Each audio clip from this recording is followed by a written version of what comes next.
ایک دفعہ میں ایک لڑکی سے ملا جو اولمپک ٹیم میں شمولیت کا خواب دیکھ رہی تھی۔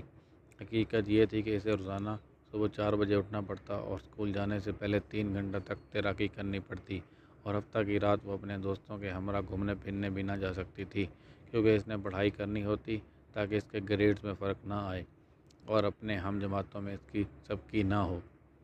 جب میں نے اس سے پوچھا کہ اس طرح کی ماروائی خواہش اور قربانی پر وہ کیسے آمادہ ہوئی تو اس نے سیدھے سادے لہجے میں کہا، میں یہ اپنے لیے اور ان لوگوں کے لیے کر رہی ہوں جو مجھ سے پیار کرتے ہیں۔ یہ ان کا پیار ہے جو مجھے ان رکاوٹوں اور قربانیوں کو سر کرنے پر آمادہ کرتا ہے۔ یہ دلیل یا مقصد چاہنے اور نہ چاہنے کا ملاپ ہوتا ہے۔ جو لوگ مجھ سے پوچھتے ہیں کہ میرے امیر ہونے کی وجہ کیا تھی تو میں یہ کہتا ہوں کہ اسے پشت پک چاہنے یا نہ چاہنے کا گہرا جذبہ کار فرما تھا۔ پہلے میں نہ چاہنے کے بارے میں بات کروں گا کیونکہ انہی سے چاہنے یا اصول کا جذبہ پیدا ہوتا ہے۔ میں زندگی بھر کام نہیں کرنا چاہتا تھا۔ میں وہ نہیں کرنا چاہتا جو میرے والدین چاہتے ہیں، یعنی ایک مستحکم نوکری اور مفازات میں اپنا گھر۔ میں نوکری نہیں کرنا چاہتا۔ مجھے اس بات سے سخت نفرت تھی کہ جب میرا فٹ بال کا میچ ہوتا تو میرا باپ وہاں موجود نہ ہوتا کیونکہ وہ اپنے کام میں اتنا مگن تھا کہ اسے میرا کھیل دیکھنے کی فرصت نہ تھی۔ مجھے اس بات سے نفرت تھی کہ میرے ڈیڈ نے طویل عرصے تک دن رات محنت کی اور جب اس نے وفات پائی تو حکومت نے تقریباً سب کچھ واپس لے لیا۔ اس روپے کے لیے اس نے اتنا کام کیا تھا، اسے بھی وہ اپنی اولاد میں منتقل نہ کر پایا۔ امیر لوگ ایسا نہیں کرتے، وہ محنت کرتے ہیں اور بچوں کے لیے اچھا خاصا ترکہ چھوڑ کر جاتے ہیں۔ اور اب چاہنے یا ضرورتوں کی بات کرتا ہوں۔ میں آزادی سے دنیا میں گھومنا چاہتا ہوں اور اپنے انداز سے جینا چاہتا ہوں اور جوانی میں یہ کام کرنا چاہتا ہوں۔ میں آزادی کی زندگی گزارنا چاہتا ہوں۔ میں اپنے وقت اور زندگی کو اپنے اختیار میں کرنا چاہتا ہوں۔ میں چاہتا ہوں روپیہ میرے لیے کام کرے۔ یہی میری اندرونی خواہشات ہیں۔ آپ کی کیا خواہشات ہیں؟ اگر یہ خواہشات اتنی مضبوط نہیں تو پھر اس راستے پر چلنے کی حقیقت آپ کے دلائل کے مقابلے میں زیادہ مضبوط ہوگی۔ متعدد بار مجھے مالی نقصان ہوا اور میں نے جھٹکے کھائے، مگر یہی جذباتی دلیلیں تھیں جنہوں نے مجھے ڈگمگانے نہیں دیا اور آگے دھکیلتی رہیں۔ میں 40 سال کی عمر تک رہائی کا خواہشمند تھا، مگر 47 سال کی عمر میں ان گنت مشکلات کے بعد میں اپنا مقصد حاصل کرنے میں کامیاب ہوا۔ جیسا کہ میں نے پہلے کہا، کاش میں کہہ سکتا کہ سب کچھ اچھا ہے یا آسان ہے، پر یہ آسان نہ تھا، خاصا مشکل تھا، مگر ناممکن نہ تھا۔ مگر مضبوط دلیل یا مقصد کے بغیر کسی بھی چیز کا حصول بے پناہ مشکل ہے۔ اگر آپ کے پاس کوئی مضبوط دلیل نہیں تو آگے بڑھنا بیکار ہے، یہ خواہ مخواہ وقت ضائع کرنے کے مترادف ہوگا۔ میں روزانہ چناؤ کرتا ہوں۔ نمبر 2، چناؤ کی اہلیت۔ آزاد ممالک میں بود و باش اختیار کرنے کی سب سے بڑی وجہ یہی ہے کہ لوگوں کے پاس اپنے طریقے سے جینے اور چننے کا اختیار ہوتا ہے۔ مالی لحاظ سے ہر ڈالر جو ہمارے ہاتھ آتا ہے، اس کی بنا پر یہ ہمارے اختیار میں ہے کہ ہم اسے مستقبل میں دولت بننا چاہتے ہیں یا متوسط طبقے میں شمولیت کے خواہاں ہیں یا غربت کی زندگی گزارنا چاہتے ہیں۔ کسی نے مجھے نہ بتلایا کہ مونوپلی کا کھیل صرف بچوں کے لیے تھا، لہذا میں اسے جوانی میں بھی کھیلتا رہا۔ مجھے ایک امیر ڈیڈ کی سہولت میسر تھی جو مجھے اثاثوں اور مالی بوجھوں کے درمیان فرق کی وضاحت کرتا رہا۔ چنانچہ بچپن ہی میں میں نے امیر بننے کا تہیہ کر لیا اور میں جانتا تھا کہ اس مقصد کے حصول کے لیے مجھے صرف یہ کرنا تھا کہ اپنے اثاثے بڑھاؤں، خاص طور پر جائیداد میں اضافہ کروں۔ میرے بہترین دوست کے ہاتھوں میں اثاثوں کا خانہ پکڑا دیا گیا، مگر اسے قائم رکھنے کے لیے اسے سیکھنے کے عمل سے گزرنا تھا۔ بہت سے دولت مند خاندان اگلی نسل میں اثاثوں سے ہاتھ دھو بیٹھتے ہیں کیونکہ ان کے بچے مناسب ترتیب کے فقدان کی وجہ سے اثاثوں کو سنبھالنے سے محروم رہتے ہیں۔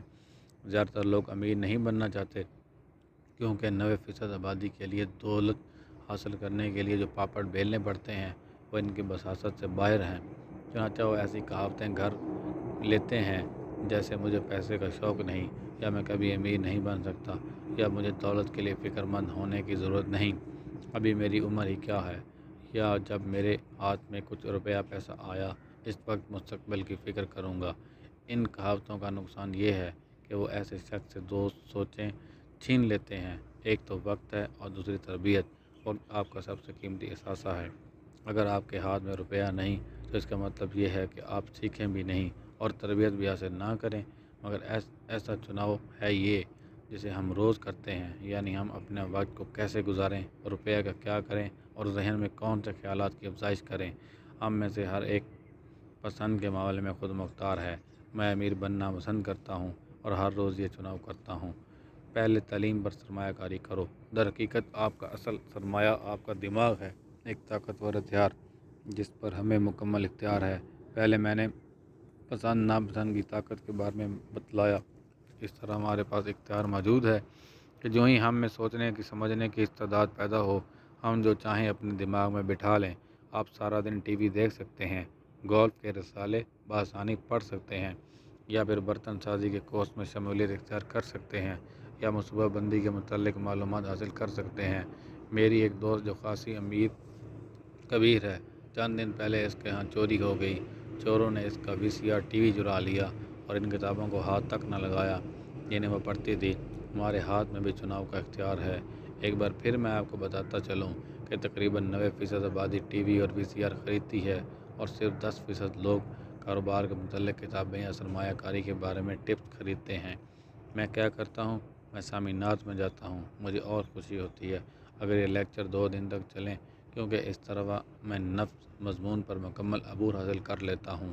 1973 میں ٹی وی دیکھ رہا تھا کہ ایک شخص نے 3 روزہ سیمینار کے بارے میں اعلان کیا جس میں یہ بتلانا چاہتا تھا کہ پیشگی ادائیگی کے بغیر جائیداد کیسے خریدی جا سکتی ہے۔ میں نے $385 خرچ کر کے اس کے پروگرام میں شمولیت اختیار کی اور جو معلومات مجھے یہاں حاصل ہوئیں ان کی بدولت $2 ملین کمائے۔ زیادہ اہم یہ تھا کہ اس کورس میں جا کر مجھے اپنی زندگی پر اختیار حاصل ہو گیا۔ مجھے زندگی بھر کام کرنے کی ضرورت نہیں۔ یہ سب ان کورس کا مرہون منت تھا۔ میں سال میں 2 بار لازمی طور پر ایسے کورسز میں شامل ہوتا ہوں۔ مجھے آڈیو ٹیپس پسند ہیں۔ وجہ ہے کہ میں جب چاہوں جتنی مرتبہ چاہوں اسے سن سکتا ہوں۔ پیٹر لنچ کی ایک ٹیپ سننے کے دوران جو وہ کہہ رہا تھا اس سے قطعی طور پر اختلاف رکھتا تھا۔ غصہ کرنے یا چینچی ہونے کے بجائے میں نے ٹیپ کو واپس پھرایا اور تقریباً 20 مرتبہ اس 5 منٹ کے ٹیپ کو سنا اور پھر سنا اور پھر اچانک اپنے ذہن کو کھلا رکھنے کے باعث کہ جو وہ کہہ رہا تھا اسے کیوں اور کیسے سمجھ سکتا ہوں، لیکن مجھے آخرکار وہ سمجھ آ گیا۔ ایک جادو تھا۔ مجھے یوں لگا کہ اپنے زمانے کے بہترین سرمایہ کار کے ذہن میں نے کھڑکی کھول لی تھی۔ اس کی تعلیم اور تجربہ کی لامحدود وسعتوں سے میری سوچ کی گہرائیوں میں بے تحاشا اضافہ ہوا۔ مجموعی طور پر نتیجہ کیا نکلا؟ میں پہلے کی طرح سوچتا ہوں، مگر ہر مسئلے کا پیڑ کے نقطہ نظر سے تجزیہ کر لیتا ہوں۔ اب میرے پاس 1 کے بجائے 5 کے دوہرے معیار ہیں کسی بھی مسئلے کے پڑتال کے لیے۔ اب میرے پاس ایک اور ذریعہ بھی ہے اور اس کی قیمت کی ادائیگی ممکن نہیں۔ اکثر آج میں یہ کہتا ہوں کہ اس معاملے میں Peter فنچ، Donald Trump, George source کیا طرز عمل ہوگا۔ میرے لیے ان کی بے پایاں ذہنی استعداد کا اندازہ لگانا اسی طرح ممکن ہوگا اگر میں نہایت عاجزی سے ان کی کتابیں پڑھوں اور سنوں کہ وہ کیا کہتے ہیں۔ متکبر اور نکتہ چینی عام طور پر وہی لوگ کرتے ہیں جن کی عزت نفس نہ ہونے کے برابر اور جو خطرات لینے سے ڈرتے ہیں۔ آپ دیکھتے ہیں کہ اگر آپ کوئی نئی چیز سیکھ سکتے ہیں تو لازمی طور پر ابتدا میں اس کی پیروی کرتے ہوئے آپ سے کچھ غلطیاں سرزد ہوں گی، تب جا کر کہیں آپ کو اس بارے میں پورا علم ہوگا۔ اگر آپ اس کتاب کو یہاں تک پڑھ چکے ہیں تو تکبر آپ کا خاصہ نہیں۔ ایسے لوگ شاذ کتابیں اور ٹیپس خریدتے ہیں، وہ یہ کیوں کریں؟ وہ تو اس جہان کا مرکز ہیں۔ بہت سے ذہین لوگ ایسے ہوتے ہیں کہ جب کوئی نیا خیال ان کے ذہن سے اور پرانے خیالات سے ٹکراتا ہے تو وہ لحاظ سے بچت کرتے اور اپنے خیال کی پیروی میں زمین و آسمان کے کلپے ملاتے ہیں۔ یہ وہ کیفیت ہے جب ذہانت اور تکبر شبانہ ہوتے ہیں اور جہالت جنم لیتی ہے۔ ہم سب جانتے ہیں کہ فلاں آدمی بہت پڑھا لکھا اور یقین رکھتے ہیں کہ وہ ہوشیار بھی ہوں گے، مگر ان کے بیلنس شیٹ ایک دوسری ہی کہانی بیان کرتی ہے۔ ایک ٹھیک ٹھاک ذہین آدمی نئے خیال کا استقبال کرتا ہے کیونکہ یہ پرانے خیالات کے سنگم سے ذہن کو جلا بخشتا ہے۔ بولنے سے سننا بہتر ہے۔ اگر ایسا نہ ہوتا تو خداوند کریم ہمیں دکان اور ایک منہ نہ دیتا۔ اکثر لوگ اپنے منہ سے سوچتے ہیں بجائے اس کے کہ نئے خیالات اور نئے امکان کے بارے میں سنیں اور ان پر غور کریں۔ وہ سوال پوچھنے کے بجائے بحث میں الجھ جاتے ہیں۔ میں اپنی دولت کے بارے میں گہری سوچ رکھتا ہوں اور لمبی منصوبہ بندی کرتا ہوں۔ میری سوچ لاٹری میں حصہ لینے والوں یا جوا خانوں میں داؤ لگانے والوں سے مختلف ہے، جو راتوں رات امیر ہونے کے خواب دیکھتے ہیں۔ میں اسٹاک مارکیٹ میں جاتا آتا رہتا ہوں، مگر تعلیم کو کبھی نظر انداز نہیں کرتا اور نئے رجحانات کے ساتھ تعلیم اپنی مکمل کرتا ہوں۔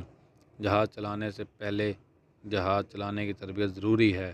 میں حیران ہوتا ہوں جب بہت سے لوگوں کو جائیداد اور اسٹاکس میں اپنی ایسی حالت میں سرمایہ کاری کرتے دیکھ لیا کہ انہیں سر پیر کی خبر نہیں ہوتی، کیونکہ انہوں نے اپنے سب سے بڑے ساتھی یعنی ذہن سے بالکل استفادہ نہیں کیا۔ ایک یا دو گھر خریدنے سے انسان کے جائیداد کی خرید و فروخت میں ماہر نہیں ہو جانا چاہیے۔ نمبر 3، دوستوں کا چناؤ بہت اختیار سے کرو۔ میل ملاپ کی اہمیت۔ سب سے پہلے میں اپنے دوستوں کو اس لیے نہیں جانتا کہ وہ امیر قریبی ہیں۔ میں ایسے دوست بھی ہیں جو غریب ہیں اور ایسے بھی ہیں جو کروڑ پتی ہیں۔ مقصد میرے کہنے کا یہ ہے کہ میں ہر ایک سے سیکھتا ہوں، ہر ممکن طریقے سے ان کے تجربات کی روشنی میں اپنا لاہے عمل مرتب کرتا ہوں۔ مجھے تسلیم کرنے میں آر نہیں کہ کچھ دوست میں نے قصداً بنائے جو دولت مند تھے، مگر مجھے ان کے پیسے سے کوئی غرض نہ تھی۔ میں صرف ان کی قابلیت اور تعلیم و تربیت سے فائدے کا خواہشمند تھا۔ ان میں سے چند ایک بعد میں میرے قریبی دوست بن گئے، بعض دور ہٹ گئے، مگر ایک فرق ضرور ہے جس کی نشاندہی میں ضرور کروں گا۔ وہ یہ کہ جن میرے دوستوں کے پاس دولت ہے وہ ہمیشہ اس کے بارے میں گفتگو کرتے ہیں۔ اس سے میرا یہ مطلب نہیں کہ وہ شیخی بگاڑتے ہیں، انہیں اس مضمون میں دلچسپی ہے، چنانچہ میں ان سے سیکھتا ہوں اور وہ مجھ سے سیکھتے ہیں۔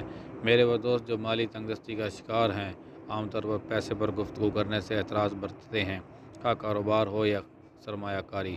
وہ اس پر گفت و شنید کرنے کو برا سمجھتے ہیں اور اسے برخلاف ادب قرار دیتے ہیں۔ میں ان سے بھی کچھ سیکھتا ہوں، وہ مجھے یہ سکھاتے ہیں کہ مجھے کون سی چیزوں سے بچنا چاہیے۔ میرے چند ایسے دوست ہیں جنہوں نے اس چھوٹی سی زندگی میں اربوں ڈالر بنائے۔ ان میں سے 3 ایک ہی فارمولے پر متفق ہیں۔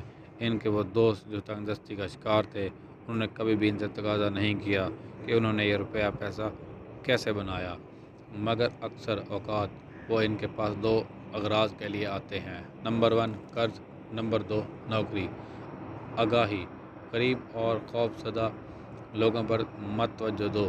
میرے بھی کچھ ایسے دوست ہیں، میں انہیں بہت چاہتا ہوں، مگر وہ چکن لٹل ہیں اور کچھ نہیں۔ جب پیسے کا معاملہ آتا ہے اور سرمایہ کاری کرنے کی باری آتی ہے تو وہ یہی سمجھتے ہیں کہ آسمان گر رہا ہے۔ وہ ہمیشہ آپ کو بتا سکیں گے کہ فلاں کام میں کامیابی کیوں نہیں ہوئی، اور لوگ ان کی باتوں پر دھیان دیتے ہیں، مگر وہ لوگ جو ان کی ایسی دل دہلانے والی گفتگو سنتے ہیں وہ بھی چکن لٹل ہیں۔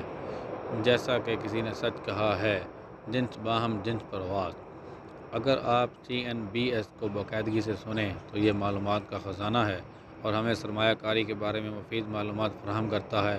وہ بسا اوقات ماہرین کا ایک پینل دکھاتے ہیں، ان میں سے ایک کہتا ہے کہ مارکیٹ تباہ ہونے والی ہے، جبکہ دوسرے کے خیال میں مارکیٹ ترقی پذیر ہے۔ اگر آپ ہوشیار ہیں تو دونوں کی باتوں کو غور سے سنیں، اپنے ذہن کو کھلا رکھو، کیونکہ دونوں کے پاس مضبوط دلائل ہیں۔ بدقسمتی سے لوگ اس پروگرام کی بجائے چکن لٹل کی باتوں پر زیادہ دھیان دیتے ہیں۔ میرے کئی عزیز دوستوں نے مجھے فلاں سودے یا سرمایہ کاری سے کئی مرتبہ باز رکھنے کی کوشش کی۔ چند سال پہلے میرا ایک دوست خوشی سے پھولا نہیں سما رہا تھا کیونکہ 6% منافع کا اس نے ایک سرٹیفکیٹ آف ڈپازٹ دریافت کر لیا تھا۔ میں نے اسے بتلایا کہ میں اسٹیٹ بینک سے 16% منافع لے رہا ہوں۔ اگلے ہی دن اس نے مجھے ایک مضمون بھیجا جس میں درج تھا کہ جو سرمایہ کاری میں نے کی تھی وہ خطرناک تھی۔ کئی سالوں سے میں 16% منافع لے رہا ہوں اور وہ اسی 6% پر اٹکا ہوا ہے۔ میں تو یہ کہوں گا کہ دولت مند ہونے کے لیے سب سے کڑی مشکل یہ ہے کہ آپ اپنے وفادار رہیں، خود سے سچا رشتہ قائم کریں اور ارد گرد کے لوگ جو بھی کہتے ہیں اسے ایک کان سے سن کر دوسرے سے نکال دیں۔ مارکیٹ میں عام طور پر بھیڑ بعد میں ہوتی ہے اور اس کا دھڑن تختہ ہو جاتا ہے۔ اگر سامنے کے صفحے پر سارا کچا چٹھا درج ہو تو عام طور پر دیر ہو چکی ہوتی ہے، کوئی نیا سودا تلاش کروں۔ جیسا کہ ہم سرفنگ لہروں پر تختوں کی مدد سے سواری کرنے کے دوران کیا کرتے، اس لہر کے بعد بھی لازماً ایک اور لہر آئے گی۔ جب لوگ دیر سے لہر پر سواری شروع کرتے ہیں عام طور پر لٹکا کر گر جاتے ہیں۔ ہوشیار سرمایہ کار مارکیٹ میں وقت کا تعین نہیں کرتے۔ اگر ایک لہر ہاتھ سے نکل جاتی ہے تو وہ دوسری کا انتظار کرتے ہیں اور پھر مکمل تیاری سے اس لہر پر سواری کرتے ہیں۔ اکثر سرمایہ کاروں کے لیے یہ کام مشکل اس لیے ہے کیونکہ اس چیز کی خریدنے میں جسے دوسرے خریدنے پر تیار نہیں وہ خطرہ محسوس کرتے ہیں۔ بزدل سرمایہ کار بھیڑوں کی طرح ہیں جو اکٹھی ہو کر چلتی ہیں یا پھر ان کا لالچ انہیں اوندا کر دیتا ہے، جبکہ عقل مند سرمایہ کار ان کے حصے کا منافع بھی لے کر اونچے ہو جاتے ہیں۔ عقل مند کسی بھی اسٹاک میں اس وقت سرمایہ کاری کرتے ہیں جب وہ اسٹاک لوگوں میں قابل قبول نہیں ہوتا۔ وہ جانتے ہیں کہ انہوں نے فائدہ مند سودا کیا ہے اور اس سرفر کی طرح اگلی لہر کا انتظار نہیں کیا، کیونکہ پچھلی لہر میں وہ بعض اوقات شامل ہوتا اور گر جاتا۔ یہ سب اندر کی بات ہے۔ ان میں سے کچھ کاروبار غیر قانونی ہیں اور کچھ قانون کے دائرے میں رہ کر کیا جاتا ہے، مگر ہر دو صورتوں میں یہ اندر کی بات ہے۔ ایک ہی طریقے سے اس بات کا اندازہ لگایا جا سکتا ہے کہ آپ اندر کے لین دین سے کتنے فاصلے پر ہیں۔ آپ غور سے سنیں کہ امیر دوست رکھنے کی بڑی وجہ یہی ہے۔ یہ اندر کے سرکل کے بہت قریب ہوتے ہیں اور روپیہ اس جگہ کمایا جاتا ہے۔ روپیہ اطلاع کی بنیاد پر بنتا ہے۔ اگر آپ کو وقت پر اطلاع مل جائے کہ مارکیٹ کا اگلا چڑھاؤ کب ہوگا تو اگلے مندے سے پہلے آپ اندر داخل ہو جاتے ہیں اور باہر بھی نکل آتے ہیں۔ میں یہ نہیں کہتا کہ کوئی غیر قانونی طریقہ کار اختیار کریں، مگر جتنی جلدی آپ کو پتہ چل جائے اتنا ہی کم از کم خطرہ مول لیتے ہوئے منافع کمانے کے مواقع زیادہ ہیں۔ دوست اس لیے بنانے پڑتے ہیں اور یہی مالی ذہانت ہے۔ نمبر 4، پہلے ایک کلیے پر حاوی ہو جاؤ اور اس کے بعد نئے کی طرف توجہ دو۔ جلد سیکھنے کی صلاحیت روٹی بنانے کے لیے ہر نابانی کا ایک مخصوص نسخہ ہوتا ہے، بے شک یہ ان کے ذہن میں کیوں نہ ہو۔ روپے کے لیے بھی یہ طریقہ کار آمد ہے، اس لیے روپے کو عام طور پر گندا ہوا آٹا کہتے ہیں۔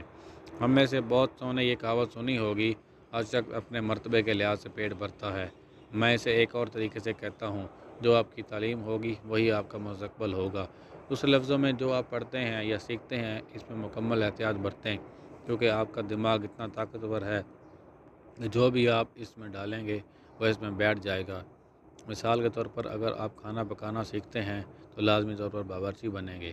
اگر آپ باورچی نہیں بننا چاہتے تو پھر کچھ اور بننے کے لیے اثر نو آپ کو تربیت حاصل کرنا ہوگی۔ مثال کے طور پر ایک اسکول ٹیچر، اس طرح پڑھانے کے بارے میں ضروری تعلیم حاصل کرنے کے بعد آپ ٹیچر ہی بنیں گے، وغیرہ وغیرہ۔ لہذا اپنی پڑھائی کو نہایت احتیاط سے چنو۔ جب پیسے کا معاملہ آتا ہے تو اکثر لوگوں کو پیسہ کمانے کے ایک ہی بنیادی کلیے کا علم ہوتا ہے، کیونکہ اسکول میں انہیں یہی کچھ سکھایا گیا ہے، اور یہ سخت محنت۔ یہی فارمولہ دنیا کی اکثر آبادی نے اپنایا ہوا ہے، یعنی صبح اٹھو، کام پر جاؤ، پیسے کماؤ، بل ادا کرو، چیک بکس کو میزان کرو، کچھ میوچل فنڈ خرید لو اور اگلے دن پھر کام پر جاؤ۔ یہ بالکل بنیادی کلیہ نسخہ ہے جو آپ کر رہے ہیں۔ اگر آپ اس سے اکتا گئے ہیں کہ آپ کی کمائی زیادہ نہیں تو اس فارمولے کو بدل لیں اور پیسے کمانا لگ جائیں۔ کئی سال پہلے جب میری عمر 26 سال تھی تو میں نے ایک ہفتہ وار کورس اٹینڈ کیا جس کا موضوع تھا رہن شدہ جائیداد کو کیسے خریدا جائے۔ میں نے یہ فارمولہ سیکھا، مگر اب اس کے بعد اسے بروئے کار لانا تھا۔ میں نے ایک کلیہ سیکھا تھا، اسے استعمال نہ کیا تھا، اب روزمرہ زندگی میں اسے عملی طور پر اپنانا تھا۔ اس جگہ بہت سے لوگ رک جاتے ہیں۔ 3 سال زیرو قسم میں ملازمت کے دوران فالتو وقت میں نے رہن شدہ جائیداد خریدنے کے فن پر عبور حاصل کرتا رہا۔ یہ ایک ایسی جائیداد ہوتی جسے رہن شدہ رقم کی ادائیگی کے بعد بھی اصل مالک کے حوالے نہ کیا گیا تھا۔ اس کلیے کو میں نے استعمال کیا اور کئی لاکھ ڈالر کمائے۔ یہ ایک سست رو کام ہے اور بہت سے لوگ یہ کام کر رہے ہیں۔ اس کلیے پر عبور حاصل کرنے کے بعد میں نے دوسرے فارمولے سیکھنے پر توجہ دی۔ بہت سی کلاسوں کے لیے میں نے وہ اطلاعات استعمال نہ کیں جو مجھے براہ راست ملیں۔ میں نے ان کورسوں میں شرکت کی جو فری تاجروں، متبادل اجناس اور متفرقات کے شعبہ سے منسلک تاجروں کے لیے مخصوص تھیں۔ نیوکلیئر فزکس کے پی ایچ ڈیز اور اسپیس سائنسدانوں کی ہم نشینی میں اکیلا بیٹھا ہوا میں عجیب سا لگتا تھا۔ اس کے باوجود میں نے حد الوسیع کوشش کی ہے کہ تمام اجلاس میں شرکت کروں۔ سب سے مجھے کچھ نہ کچھ حاصل ہوا اور نتیجہ یہ نکلا کہ دن بدن میرے سٹاکس اور میری جائیداد کی سرمایہ کاری بمقصد اور نفع بخش ہوتی گئی۔ بہت سے کمیونٹی جونیئر اور جونیئر کالجز میں اقتصادی منصوبہ بندی اور مروجہ سرمایہ کاری کے بارے میں کلاسز لگتی ہیں۔ ان میں شمولیت سے علم میں خاطر خواہ اضافہ ہوتا ہے۔ چنانچہ میں ہمیشہ ایک کاری فارمولے کی تلاش میں رہتا ہوں، اس لیے باقاعدگی سے روزانہ اتنا کما لیتا ہوں جو عام آدمی کی سالانہ آمدنی کے برابر ہے۔ ایک اور یاد دہانی، موجودہ دور کی تیزی سے بدلتی ہوئی دنیا میں جو آپ جانتے ہیں اس کی اتنی اہمیت نہیں، کیونکہ جو آپ جانتے ہیں وہ پرانا ہو چکا ہے، جو آپ نہیں جانتے وہی اہم ہے۔ چنانچہ جتنی جلدی بھی آپ سیکھ سکیں اتنا بہتر ہے۔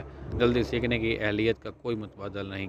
اس طرح آپ کو نئے نئے فارمولے ملتے ہیں، یہ ایسے نسخے جن سے آپ کم از کم وقت میں زیادہ سے زیادہ پیسہ بنا سکتے ہیں۔ پیسے کے لیے سخت محنت بہت پرانا نسخہ ہے جو اس زمانے میں شروع ہوا جب انسان غاروں میں رہتا تھا۔ نمبر 5، پہلے اپنی ادائیگی کرو۔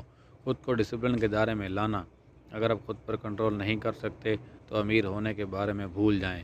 بہتر ہے اس مقصد کے حصول کے لیے پہلے یا تو آپ میرین کور میں شامل ہوں یا کسی مذہبی فرقے سے خود کو وابستہ کریں۔ سرمایہ کاری بیکار ہے اگر آپ کمائیں اور پھر اپنی کمائی کو ضائع کر دیں۔ یہ محض ڈسپلن کا فقدان ہے کہ لاٹری جیتنے والے دنوں میں کروڑوں روپے سے ہاتھ دھو بیٹھتے ہیں، اور ملازمین کو جب ترقی ملتی ہے اور تنخواہ میں اضافہ ہوتا ہے تو پہلا کام وہ یہ کرتے ہیں کہ نئی کار خریدتے ہیں یا سمندری سفر پر نکل جاتے ہیں۔ یہ کہنا بہت مشکل ہے کہ ان 10 تدبیروں میں کون سی زیادہ اہم ہے، مگر میرے اپنے خیال میں سب سے اہم یہی ہے، کیونکہ اس پر عبور حاصل کرنا مشکل ترین ہے۔ کیونکہ خواہشات کے سر پر بھاگتے گھوڑے کو قابو میں لانا اتنا آسان نہیں ہو سکتا ہے کہ طبعی طور پر آپ کم خرچ ہوں، پھر تو ٹھیک ہے، وگرنہ میری نظر میں یہی وہ نقطہ ہے، یعنی ضبط نفس کی کامیابی جو ایک امیر متوسط طبقے کے فرد اور غریب کے درمیان حد فاصل کا کام کر دیتی ہے۔ سارے الفاظ میں وہ لوگ جو مالی دباؤ کے تحت شخصی برداشت اور عظمت کا بھرپور مظاہرہ کرنے سے محروم ہوتے ہیں کبھی بھی امیر نہیں ہو سکتے۔ جیسا کہ میں نے کہا، میرے امیر ڈیڈ نے ایک اور بات کہی تھی، دنیا تمہیں انگلیوں پر نچائے گی۔ دنیا لوگوں کو دھکے مارتی ہے، اس لیے نہیں کہ دوسرے بدماش ہیں، بلکہ دھکے کھانے والوں میں مضبوط نفس اور خود اعتمادی کی کمی ہوتی ہے۔ میرے اپنے خیال میں ان 3 اوصاف کا انعکاس صرف کاروبار میں نہیں ہر جگہ کارآمد ہے۔ آپ کی زندگی میں ان کا بڑا عمل دخل ہے، شخصی، اجتماعی، خاندانی اور کاروباری معاملات میں یہ آپ کی کامیابی کی ضمانت ہیں۔ وہ کون سے ہیں؟ کیش فلو پر نظم و ضبط کا انعقاد، نمبر 1۔ نمبر 2، عملے کو قابو میں کرنا۔ نمبر 3، اپنے وقت کی ترتیب۔ محلے، شہر اور ملک تک ان صلاحیتوں کا وجہ سے ہی آپ اپنی زندگی کو سدھار سکتے ہیں۔ سب صلاحیتوں کو نکھارنے کے لیے ضبط نفس بنیادی اہمیت کا حامل ہے۔ میں ان کہاوت کو کہہ سکتا ہوں، پہلے خود کی ادائیگی کرو، سنجیدگی سے میں ہمیشہ لیتا ہوں۔ جارج کی کتاب ریچسٹ مین ان بیبلون، بابل کا امیر ترین آدمی سے یہ کہاوت میں نے سنی ہے، پہلے اپنی ادائیگی کر لو۔ اس کی لاکھوں جلدیں بک چکی ہیں، اس کے باوجود اتنے لوگوں نے یہ کتاب پڑھی ہے اور بار بار اس کہاوت کو دہراتے ہیں، بہت کم لوگوں نے اس پر عمل کیا ہے۔ میں نے پہلے کہا کہ مالی آگاہی اور تعلیم کی بدولت ہم عادات کو شناخت کرتے ہیں اور عادات کی ہی کہانی بیان کرتے ہیں۔ ایک آدمی کی انکم سٹیٹمنٹ اور بیلنس شیٹ پر نظر ڈال کر مجھے اندازہ ہوتا ہے کہ جو لوگ ان الفاظ کو دہراتے ہیں، پہلے اپنی ادائیگی کرو، کیا وہ جو کہتے ہیں اس پر عمل کرتے ہیں؟ یعنی دوسروں کو نصیحت، خود میں یا فضیحت؟ یہاں میں آپ کو مزید ایک بات سے آگاہ کرنا چاہتا ہوں، مطلب اس مرتبہ پھر یہ سارا کیش فلو اسی ہی طرح سے مربوط ہوگا، اور یہی کہانی میں بیان کرنا چاہتا ہوں۔ اکثر لوگ عادات کو دیکھتے ہیں اور اصل مقصد سے بے خبر رہتے ہیں۔ اگر آپ صحیح طریقے سے کیش فلو کی اہمیت کو سمجھنے لگے ہیں تو آپ کو جلد اندازہ ہو جائے گا کہ اگلے صفحے پر میں نے جو بتانا ہے اس میں کیا خرابی ہے۔ یا 90% سے زیادہ تر لوگ زندگی بھر سخت محنت کرتے ہیں اور اس کے باوجود آخری عمر میں وہ حکومت کی سوشل سیکورٹی کی مدد میں امداد کے خواہاں ہوتے رہتے ہیں۔ کیا آپ نے یہ دیکھا ہے کہ جو میں نے پہلے بتایا ہے، ایسے شخص کی کارروائیوں کی نشاندہی کرتا ہے جو پہلے اپنی ادائیگی کرتا ہے؟ ایسے لوگ گھریلو اخراجات کی ادائیگی سے پہلے کچھ روپیہ اثاثوں کے کالم میں درج کرتے ہیں۔ گو لاکھوں لوگوں نے کلام سن کر اس کتاب کو پڑھا ہوگا کہ پہلے اپنی ادائیگی کرو، اس کے مفہوم سے آگاہ ہیں، حقیقت میں آخر میں اپنی ادائیگی کرتے ہیں۔ اب میں ان لوگوں کی صدائیں سن سکتا ہوں جو اول واجبات کی ادائیگی میں یقین رکھتے ہیں، اور میں ان ذمہ دار شہریوں کی بات سن رہا ہوں جو وقت پر حکومتی واجبات ادا کرتے ہیں۔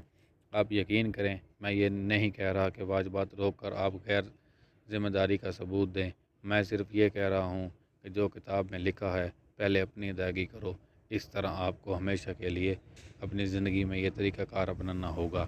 میرا اور میری بیوی کا بہت سے ایسے حساب دانوں، بینکروں اور بک کیپر سے واسطہ پڑا جو ہمارے اس خیال سے یعنی کہ پہلے اپنی ادائیگی کرو بہت مشکل میں پڑ گئے۔ اس کی وجہ یہ ہے کہ یہ پیشہ ور حساب دان اکثر وہی کرتے ہیں جو عام کرتے ہیں، یعنی خود کو سب سے آخر میں ادائیگی کرتے ہیں، وہ ہر ایک کی ادائیگی پہلے کر دیتے ہیں۔ میری زندگی میں کئی مہینے ایسے آئے جب کسی سبب کی وجہ میرے واجبات میرے کیش فلو سے تجاوز کر گئے۔ اس کے باوجود میں نے پہلے اپنی ادائیگی کی۔ میرے اکاؤنٹنٹ اور بک چیک کر چیخ چیخ کر پاگل ہو رہے تھے، تم بہت جلد جیل کے اندر جاؤ گے، تم بہت جلد RSI کی گرفت میں ہو گے اور تمہارے قرض خواہی کی شرح تباہ ہو جائے گی، وہ تمہارے بجلی کاٹ دیں گے۔ میں نے سب کچھ سنا پھر بھی اپنی ادائیگی کی۔ کیوں؟ آپ پوچھتے ہیں کیونکہ بابل کا امیر ترین آدمی ایسے ہی شخص کی کہانی تھی۔ یہ مضبوط نفس اور شخصی حوصلے کی کہانی تھی، یا تھوڑے عامیانہ الفاظ میں آپ نے انہیں گٹس کا نام دے لیں، جیسا کہ میرے امیر ڈیڈ نے مجھے کہا تھا جب میں نے اس کے پاس کام شروع کیا۔ زیادہ تر لوگ دنیا کو اختیار دے دیتے ہیں کہ وہ انہیں اپنی انگلیوں پر نہ جائے۔ واجبات جمع کرنے والا آتا ہے، آپ ادائیگی کر دیتے ہیں، چنانچہ آپ اسے دیتے ہیں، خود کو نہیں دیتے۔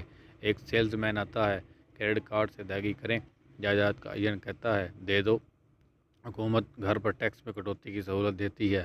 یہ کتاب اسی بارے میں ہے، عام لوگوں کی توقعات کے برخلاف جانے کی جرت اور دولت کا حصول۔ عام حالتوں میں شاید آپ دھڑلے سے نہ ہوں، مگر جب پیسہ کا معاملہ آتا ہے تو آپ کی ٹانگیں ریت کی طرح بن جاتی ہیں۔ میں یہ نہیں کہہ رہا کہ آپ غیر ذمہ داری اپنائیں۔ میرے کریڈٹ کارڈ پر ادائیگیوں کا بوجھ نہ ہونے کی وجہ یہ ہے کہ میں پہلے اپنے آپ کو ادائیگی کرتا ہوں۔ میں اپنی آمدنی میں اس لیے کمی کرتا ہوں کیونکہ میں اپنی کمائی کی حکومت کو اندھے میں کنویں میں جھونکنا نہیں چاہتا۔ اس لیے وہ لوگ جنہوں نے ویڈیو فلم امیروں کی رات دیکھی ہے یا جانتے ہیں کہ میری آمدنی میرے سانسوں کا کھانا پیدا کرتی ہے، اگر میں پیسوں کے لیے کام کروں تو حکومت سب کچھ چھین لے۔ اگرچہ میں اپنے واجبات آخر میں ادا کرتا ہوں، اس کے باوجود میں مالی لحاظ سے اتنا ہوشیار ضرور ہوں کہ خود کو کسی قسم کے مالیاتی بکھیڑے میں ملوث نہیں کرتا۔ مجھے کنزیومر ڈیبٹ اخراجات کے لیے قرض کا اصول پر یقین نہیں۔ آگے ہی میرے سر پر 99% آبادی سے زیادہ مالی بوجھ ہیں، مگر میں ان کی ادائیگی نہیں کرتا۔ دوسرے لوگ میرے اس مالی بوجھ کے لیے ادائیگی کرتے ہیں، انہیں کرایہ دار کہتے ہیں۔ چنانچہ اصول نمبر 1 یہ ہے کہ پہلے اپنی ادائیگی کرو اور قرض لینے کے جال میں مت پھنسو۔ اگرچہ میں واجبات کے آخر میں ادا کرتا ہوں، مگر یہ عام طور پر چھوٹے چھوٹے غیر اہم واجبات ہوتے ہیں۔ مثلاً جب روپیہ تھوڑا بڑھ جائے پھر بھی میں اپنی ادائیگی کرتا ہوں، خواہ حکومت قرض دار ہو یا جتنا بھی کوئی لوگ شور مچاتے رہیں، میں پرواہ نہیں کرتا۔ کیوں؟ کیونکہ یہ لوگ در حقیقت مجھ پر احسان کر رہے ہیں، وہ مجھے مجبور کرتے ہیں کہ میں باہر نکلوں اور مزید پیسہ کماؤں۔ چنانچہ میں پہلے اپنی ادائیگی کرتا ہوں، سرمایہ کاری کرتا ہوں اور قرض خواہوں کو رونے پیٹنے دیتا ہوں۔ عام طور پر میں ان کی ادائیگی فوری کرتا ہوں۔ میں اور میری بیوی قرض واپس لینے اور واپس کرنے کے معاملے میں اچھی ساکھ رکھتے ہیں، مگر ہم یہ بھی نہیں کرتے کہ قرض اتارنے کے لیے خود پر بوجھ ڈالیں اور اپنی بچت اور سٹاکس کو آدھے پونے میں بیچ کر قرض ادا کر دیں، کیونکہ یہ مالی ذہانت نہ ہوگی۔ جواب یہ ہے، نمبر 1، اتنے بڑے بڑے قرض مت لو، اخراجات کم کرو، اثاثے بڑھاؤ، اس کے بعد اپنا گھر اور اپنی کار خریدو۔ ریٹ ریس میں قید رہنا اچھی بات نہیں۔ نمبر 2، جب پیسے کم پڑ جائیں تو دباؤ بڑھنے دو، اپنے احساسوں کو مت چھیڑو، دباؤ کے سبب اپنے مالیاتی فہم ادراک کو جھنجھوڑو تاکہ تمہیں پیسہ کمانے کے نئے طریقے سوجھیں۔ خود میں کئی مرتبہ مالی مشکلات میں گرفتار ہوا ہوں اور اپنے دماغ کو بروئے کار لا کر آمدنی میں اضافہ کیا۔ میں نے احساسوں کے کالم کو اپنے بچوں کی طرح حفاظت کی اور انہیں چھیڑا تک نہیں۔ میرے بک کیپر مجھ پر گرجتے رہے، مگر ایک اچھے لیڈر کی طرح میں نے اپنا قلعے کی حفاظت کی، یعنی احساسوں کی۔ غیر لوگوں کی باتیں اور غریب لوگوں کی عادتیں بھی غریبانہ ہوتی ہیں۔ ایک عام بری عادت یہ ہے کہ ذرا سے بہانے پر فوری طور پر بچت کے خانے کی طرف پلٹنا۔ امیر لوگ جانتے ہیں کہ بچت سے مزید آمدنی پیدا کی جا سکتی ہے، یہ واجبات کی ادائیگی کے لیے نہیں ہوتی۔ یہ مشکل ضرور ہے، لیکن جیسا کہ میں نے کہا کہ اگر اندر سے آپ کھوکھلے ہیں تو دنیا آپ کو اپنی انگلیوں پر نچائے گی۔ اگر آپ کو مالی دباؤ پسند نہیں تو پھر کوئی کارآمد فارمولہ ڈھونڈ لیں۔ ایک تو یہ ہے کہ اخراجات میں کمی کریں اور جو بچے اسے بینک میں جمع کروا دیں، اپنی اوقات سے بڑھ کر انکم ٹیکس دیں، میوچل فنڈ میں سرمایہ کاری کریں اور اوسط زندگی گزارنے کا تہیہ کر لیں۔ مگر ایک بات یہ بھی ہے کہ اسے لازمی طور پر پہلے خود کو ادائیگی کریں، اور یہ اصول ذاتی قربانی یا مالی اجتناب کے حوصلہ افزائی میں نہیں ہوتا، کہ آپ اپنے آپ کو ادائیگی نہیں کرتے۔ یہ آپ کو یہ بھی نہیں کہتا کہ پہلے خود کو ادائیگی کرو اور بھوکے مرو۔ زندگی مزے لینے کے لیے بنائی گئی ہے۔ اپنے مالی فہم ادراک کو چھوڑو، آمدنی کے لیے نئے وسائل پیدا کرو، اپنے بروکرز کو اچھی ادائیگی دو۔ اچھی نصیحت کی طاقت۔ میں اکثر لوگوں کو گھروں کے سامنے ایک سائن بورڈ لگاتے دیکھتا ہوں جس پر لکھا ہوتا ہے برائے فوقت ایجنٹ حضرات زحمت نہ کریں، یا ٹی وی پر متعدد ایسے اشارات نظر آتے ہیں جن میں بہت سے لوگ دعویٰ کرتے دکھائی دیتے ہیں ڈسکاؤنٹ بروکر، یعنی وہ ہاف قیمت پر آپ کے بروکر بننے کے لیے تیار ہیں۔ میرے میر ڈیڈ نے مجھے اس بات سے بالکل مختلف لاہ عمل اختیار کرنے کی نصیحت دی۔ وہ پیشہ وروں کی پوری مزدوری ادا کرنے پر یقین رکھتا تھا اور میں نے بھی یہی حکمت عملی اپنائی ہے۔ آج میرے پاس مہنگے ترین اٹارنی، حسابدار، اسٹاک بروکرز اور اسٹاک بروکرز ہیں۔ کیوں؟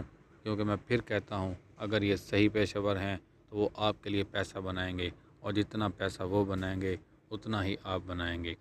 آج اطلاعات کا دور ہے۔ اطلاع یا خبر کی کوئی قیمت نہیں۔ ایک صبح دلال نے نہ صرف آپ کو اطلاعات فراہم کرنا ہوتی ہے بلکہ ساتھ ساتھ آپ کی تربیت بھی کرتا ہے۔ میرے پاس کئی ایسے دلائل ہیں، ایسے بروکر ہیں جو ہمہ وقت میری خدمت میں مصروف رہتے ہیں۔ ان میں کچھ تو وہ ہیں جنہوں نے میری اس وقت تربیت کی جب میرے پاس پوٹی کوڑی تک نہ تھی، اور وہ ابھی تک میرے لیے کام کر رہے ہیں۔ جو میں بروکر کو دیتا ہوں اور جو اطلاع وہ مجھے مہیا کرتا ہے، جس کی بنا پر میں پیسہ کماتا ہوں، وہ اس کی نسبت آٹے میں نمک کے برابر ہے، اور مجھے انتہائی خوشی ہوتی ہے جب میرا اسٹاک بروکر یا اسٹاف بروکر دونوں مجھ سے کمائی کا ذریعہ پوچھتے ہیں، کیونکہ اس کا یہی مطلب ہوتا ہے کہ میں نے بہت زیادہ کمائی کی ہے۔ ایک اچھا قابل اعتماد بروکر نہ صرف آپ کی آمدنی بڑھاتا ہے بلکہ میرا وقت بھی بچاتا ہے۔ جیسے میں نے خالی زمین کا ایک ٹکڑا $9,000 میں خریدا اور فوری طور پر اسے $25,000 میں فروخت کر دیا۔ اس طرح میں پورشے کار جلد خریدنے کے قابل ہوا۔ بروکر مارکیٹ میں آپ کی آنکھ اور کان کی مثل ہیں۔ وہ ہر روز وہاں جاتا ہے۔ جب کبھی میں وہاں جاتا ہوں، اس کے بجائے میں تھوڑی دیر گولف خرید لیتا ہوں۔ علاوہ ازیں، جو لوگ اپنا گھر خود بیچنا چاہتے ہیں، انہیں اپنے وقت کی اہمیت کا احساس نہیں ہوتا۔ صرف چند ڈالر بچانے کے لیے میں کیوں اتنی مشکل میں پڑوں، جب کہ وہی بروکر آپ کے لیے اور مال بنا سکتا ہے، یا وقت اپنے بیوی بچوں کے ساتھ گزارنے کا ہو سکتا ہے۔ مذکر پن تو یہ ہے کہ بہت سے غریب اور متوسط طبقے کے لوگ ایک بڑی سروس کے باوجود ویٹر کو 15 سے 20% ٹپ دینے پر منصرف ہوتے ہیں، اور بروکر سے 3 سے 7% کمیشن دینے سے کتراتے ہیں۔ وہ اخراجات کو بڑھاتے ہیں اور احساسوں کے خانے میں کمی پیدا کر دیتے ہیں۔ یہ کاروباری ذہانت نہیں۔ سب بروکر ایک جیسے نہیں ہوتے۔ بدقسمتی سے زیادہ تر دلال صرف سیل مین ہوتے ہیں۔ وہ صرف فروخت کرتے ہیں، ان کے پاس ذاتی جائیداد نہیں ہوتی۔ ایک بروکر جو جائیداد بیچتا ہے اور جو سرمایہ کاری کرتا ہے، دونوں میں بے تحاشا فرق ہے، اور اسٹاک، بانڈ، میوچل فنڈ اور انشورنس پر یہ چیز سچ ثابت ہوتی ہے۔ یہ سودا کرانے کے لیے خود کو مالی منصوبہ ساز کہتے ہیں۔ بچوں کی ایک کہانی ہے جس میں آپ بہت سے مینڈکوں کا بوسہ کرتے ہیں اور اچانک ان میں سے ایک شہزادہ نکل آتا ہے۔ پرانی کہاوت کو ہمیشہ یاد رکھیں، کبھی بھی ایک انسائکلوپیڈیا بیچنے والے سیلز مین سے مت کہیں کہ آپ کو انسائکلوپیڈیا درکار ہے۔ جب بھی کسی پیشہ ور کو ملازمت دینے سے پہلے اس کا انٹرویو کرتا ہوں تو میرا پہلا سوال یہی ہوتا ہے کہ وہ کتنی جائیداد اور اسٹاکس کا مالک ہے اور کتنا انکم ٹیکس ادا کرتا ہے، اور اس طرح ٹیکس اٹارنی اور اکاؤنٹنٹ سے بھی چھان بین کرتا ہوں۔ میرے پاس ایک اکاؤنٹنٹ ہے جو اپنے کام سے کام رکھتی ہے، اس کا پیشہ حساب کتاب ہے مگر اس کا کاروبار جائیداد کی خرید و فروخت ہے۔ میرے ہاں ایک اور اکاؤنٹنٹ تھا جو کم درجے کا حساب دان تھا مگر اس کی جائیداد وغیرہ نہ تھی۔ میں نے خاتون کی جگہ اسے ملازم رکھ لیا کیونکہ ایک ہی کاروبار سے منسلک ہونے کے باعث ممکن تھا کہ ہم دونوں کے درمیان کوئی تنازع کھڑا ہو جاتا۔ ایسا بروکر ڈھونڈو جو دل و جان سے آپ کے ساتھ ہو اور آپ کے کاروبار کی مکمل حفاظت کرے۔ بہت سے دلائل آپ کی تربیت کریں گے اور ایسے لوگ تمہاری بہترین سرمایہ کاری ہوں گے۔ آپ ان کے ساتھ انصاف سے چلیں، وہ بھی آپ کے ساتھ انصاف سے چلیں گے۔ اگر آپ انہیں کمیشن پر ٹرکاتے رہے تو وہ آپ کے پاس کیوں رہیں گے؟ یہ سیدھی بات ہے۔ جیسا کہ میں نے پہلے کہا، انتظامی صلاحیتوں میں سے ایک یہ ہے کہ اپنے عملے کو کس طرح قابو میں رکھا جائے۔ بہت سے لوگ اپنے سے ادنیٰ درجے کے ملازمین کو قابو میں نہیں رکھ سکتے، مگر اپنے سے اوپر والے لوگوں سے ان کے معاملات ٹھیک نہ ہونے کی وجہ سے اکثر مڈل مینیجر ہی رہتے ہیں اور ان کی ترقی نہیں ہوتی۔ کچھ لوگ جو ان کے تحت کام کر رہے ہوتے ہیں ان سے زیادہ ہوشیار ہوتے ہیں، مگر اپنی حیثیت سے فائدہ اٹھاتے ہوئے وہ انہیں بھی دبانے کی کوشش کرتے ہیں۔ اصل قابلیت یہ ہے کہ آپ لوگوں کو ان کا جائز حق دیں اور جو کسی خاص وصف یا صلاحیت کی بنا پر آپ سے بہتر ہیں انہیں زیادہ تنخواہ دیں اور ایک ہی لاٹھی سے سب کو نہ ہانکیں۔ اس لیے بورڈ آف ڈائریکٹر بنایا جاتا ہے تاکہ ایک ہی شخص کے کندھوں پر ساری ذمہ داری نہ آن پڑے اور وہی فیصلے کرتا رہے۔ آپ کو بھی ایسا بورڈ تربیت دینا چاہیے کیونکہ یہ مالی ذہانت ہے۔ نمبر 7، ایک انڈین کی طرح دو۔ ایک ایسی طاقت ہے جسے بروئے کار لا کر آپ کچھ لیتے ہیں دیتے نہیں۔ جب سفید فام نو آباد کار امریکہ میں آ کر آباد ہوئے تو وہ ریڈ انڈیز کے چند معاشرتی رسم و رواج دیکھ کر حیران ہوئے۔ مثال کے طور پر اگر کسی نو آباد کار کو ٹھنڈی ہوا چاہیے تو وہ اسے کمبل دے دیتا تاکہ وہ ٹھنڈی ہوا سے بچ سکے، تو وہ اسے تحفہ سمجھ کر قبول کر لیتا۔ لیکن بعد میں جب رینڈ انڈین اس کی واپسی کا تقاضا کرتا تو اکثر اس نوبات کو غصہ آ جاتا۔ ریڈ انڈیز بھی اس بات سے پریشان ہوئے جب انہیں احساس ہوا کہ یہ نئے آنے والی اشیاء واپس نہیں کرتے۔ اس سے انڈین گورنر یا ریڈ انڈیز کی طرح دینے والی یا دینے والے کا قصہ شروع ہوا۔ یہ ایک عام سی سماجی سی غلط فہمی تھی۔ احساسوں کے کالم کے نقطہ نظر سے انڈین گورنر دولت کے لیے لازم و ملزوم ہے۔ ایک کار آزمودہ سرمایہ کار کا پہلا سوال یہی ہوگا، مجھے میرا روپیہ کتنی جلدی واپس مل جائے گا۔ وہ اس چیز کا تقاضا بھی کریں گے کہ اس کے بدلے انہیں کیا ملے گا اور سودے میں کتنی کمیشن کے حقدار ہوں گے۔ اس لیے سرمایہ کار کے روپیہ کی واپسی اور اس پر مارک اپ کا تعین اتنا اہم ہے کہ اسے ROI یعنی ریٹرن آف آن انویسٹمنٹ کہتے ہیں۔ مثال کے طور پر مجھے ایک چھوٹا سا فلیٹ دکھائی دیا جو میری ہمسائیگی میں واقع تھا۔ اسے بینک کے پاس رہن رکھا گیا تھا اور وقت پر ادائیگی نہ ہونے کی وجہ سے یہ بینک کے تصور میں تھا۔ بینک نے اسے $60 کا تقاضا کرنا چاہا۔ میں نے $50,000 میں بولی لگائی۔ انہوں نے میری پیشکش قبول کر لی، وہ اس لیے کہ بولی کے ساتھ ہی میں نے $50,000 کا چیک ان کی خدمت میں پیش کر دیا۔ انہوں نے اندازہ کر لیا کہ میں اس سودے میں سنجیدہ تھا۔ زیادہ تر سرمایہ کار یہی کریں گے۔ کیا میں نے کچھ زیادہ ہی رقم کو اس لیے نہیں خرید لیا؟ بہتر نہ تھا کہ میں اس پر قرض لے لیتا؟ اس کا جواب یہ ہے کہ اس معاملے میں یہ ہرگز ٹھیک نہ تھا۔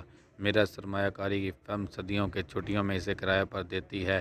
جب برفانی پردے ایریزونا کا رخ کرتے ہیں تو سال میں 4 ماہ کے لیے اسے کرایہ پر اٹھاتا ہوں اور ماہانہ $2500 وصول کرتا ہوں۔ بقایا مہینے چونکہ سیاحوں کی آمد و رفت کم ہو جاتی ہے تو میں اسے $1000 ماہانہ پر کرایہ دیتا ہوں۔ 3 سال میں میری قیمت وصول ہوگی۔ اب یہ اثاثہ میری ملکیت ہے جس سے ہر مہینے مجھے معقول آمدنی ہو رہی ہے۔ سٹاک کا معاملہ بھی ایسا ہی ہے۔ اکثر اوقات میرے بروکر فون پر اطلاع دے دیتے ہیں کہ فلاں کمپنی کے سٹاک میں خاصی بڑی سرمایہ کاری کروں، کیونکہ اسے اندازہ ہے کہ یہ کمپنی جلد ہی کچھ کام دکھانے والی ہے جس سے اس کے شیئر کی قیمتوں میں اضافہ ہوگا، یعنی یہ کوئی نیا پروڈکٹ مارکیٹ میں لانے والی ہے۔ ایک ہفتے سے لے کر 1 ماہ تک اس میں سرمایہ کاری کروں گا جب سٹاک کی قیمت بڑھ رہی ہے، پھر میں اپنی اصل رقم نکال لیتا ہوں اور مارکیٹ کے اتار چڑھاؤ کی فکر چھوڑ دیتا ہوں، کیونکہ اصل رقم تو مجھے مل چکی ہے۔ اب اس کے بعد دوسرے اثاثے پر کام شروع کر دیتا ہوں۔ چنانچہ میرا روپیہ اندر داخل ہو جاتا ہے اور باہر آ جاتا ہے۔ میں ایک ایسے اثاثے کو حاصل کرنے میں کامیاب ہو جاتا ہوں جو تقریباً مجھے مفت میں پڑا۔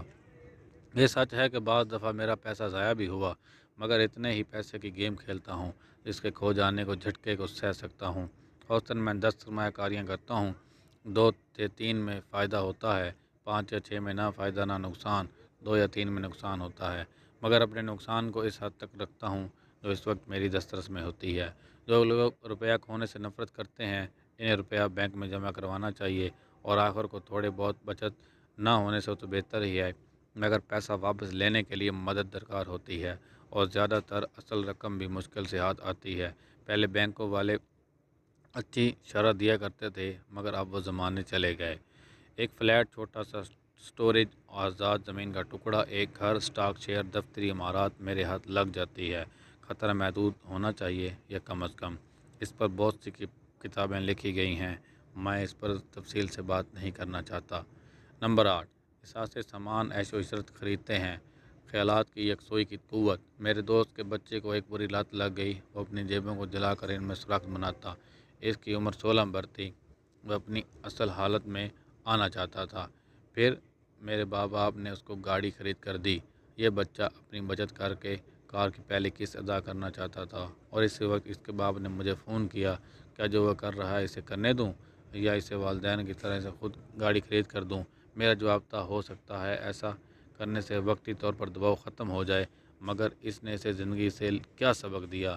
اس کے بجائے تم اس کو کار خریدنے کا طریقہ بتاؤ اور اسے یہ کہو کہ تم کار کیسے خرید سکتے ہو، تو بعد میں پھر اس نے اسی بات پر عمل کیا اور اس کے بچے نے بعد میں پھر پیسے کما کر دکھائے۔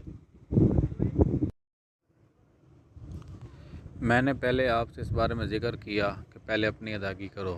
اگر کوئی شخص نظم و ضبط پر قادر نہیں تو بہتر ہے کہ وہ امیر بننے کا خیال چھوڑ دے، کیونکہ کہنے میں تو ساسوں کے کھانے سے کیش فلو کا اجرا آسان ہے، مگر عملی طور پر ذہن سے جبر کر کے پیسے کو خاص مقصد کے تحت بروئے کر لانا ایک دشوار عمل ہے۔ اپنی خواہشات کو لگام دینی پڑتی ہے، اخراجات کو کم کرنا پڑتا ہے، اور بہت سی ترغیبات اور نت نئی ایجادات انسان کے روز شب اکساتی ہیں، اور منٹوں میں وہ اخراجات کے کالم میں اضافہ کر کے کثیر رقم سے ہاتھ دھو بیٹھتا ہے۔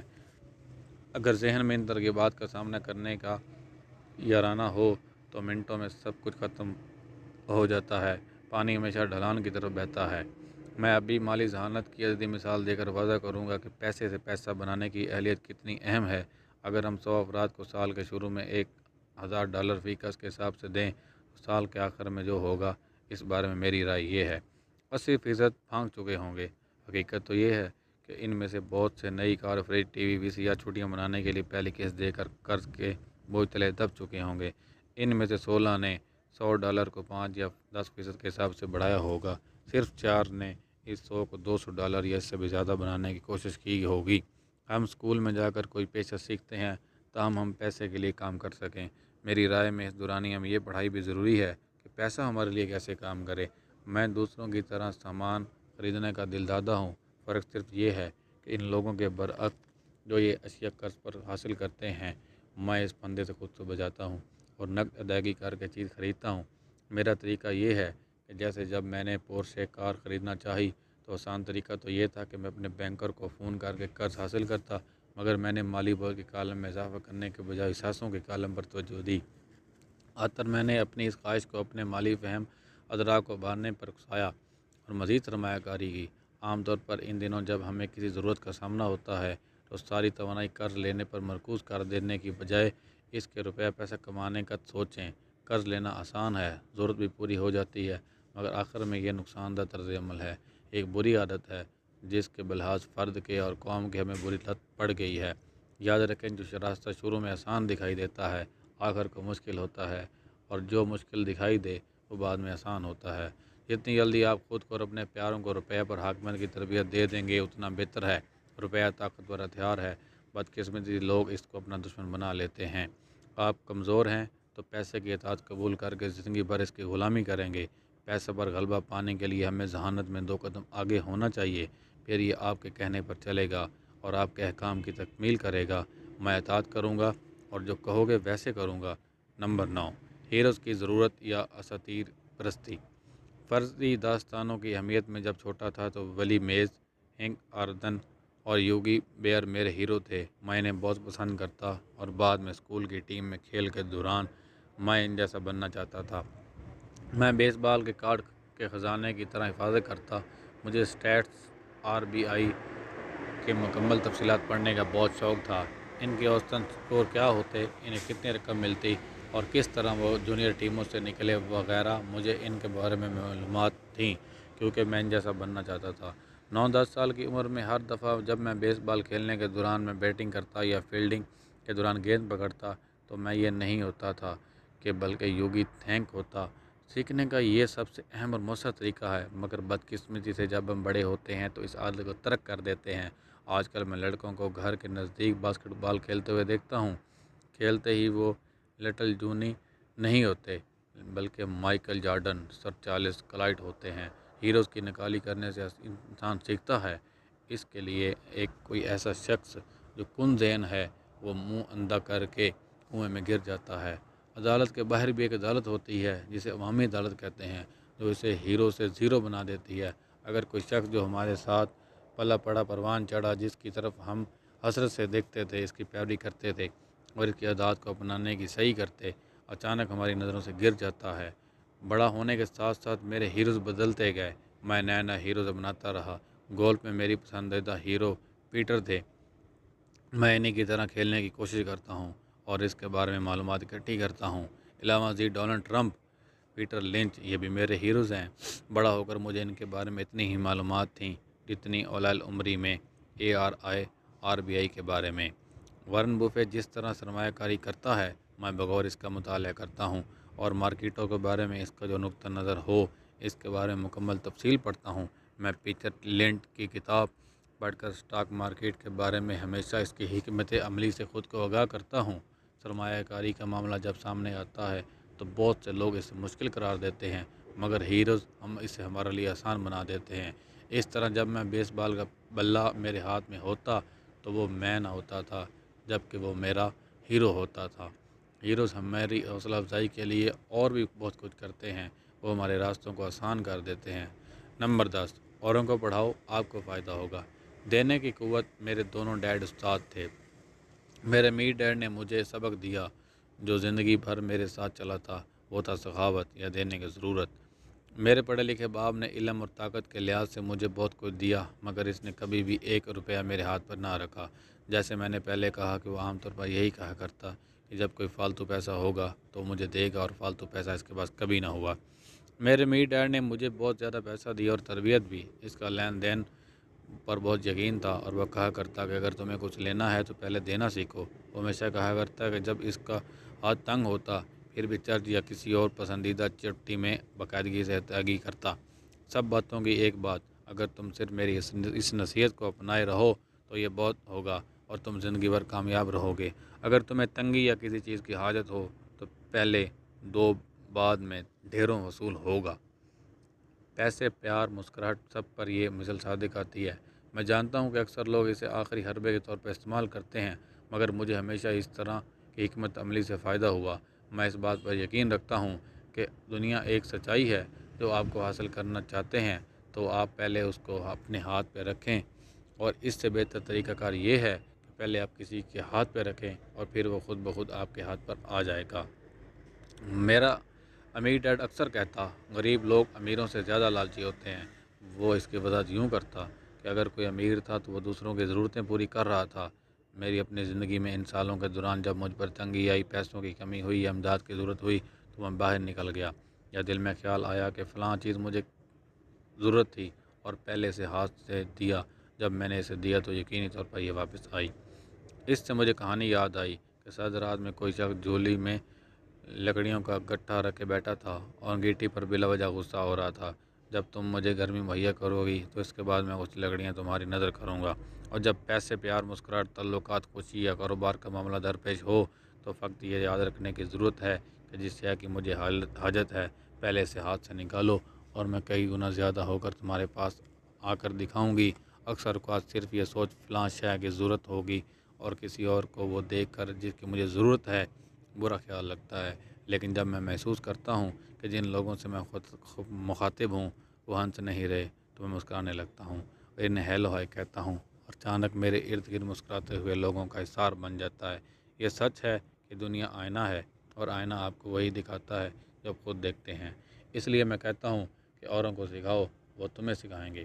میں نے دیکھا ہے کہ جتنے اخلاق سے میں اوروں کی تربیت کرتا ہوں، اتنا ہی زیادہ مجھے سیکھنے کا موقع ملتا ہے۔ بعض دفعہ ایسا بھی ہوتا ہے کہ میں نے دیا اور مجھے کچھ موصول نہ ہوا، یا جو میں چاہتا تھا وہ نہیں ملا، لیکن جب میں اپنے روح میں جھانکتا ہوں اور غور کرتا ہوں تو مجھے اندازہ ہوتا ہے کہ ان صورتوں میں اکثر کچھ لینے کے لیے دے رہا تھا اور دینے کے لیے دے نہیں رہا تھا۔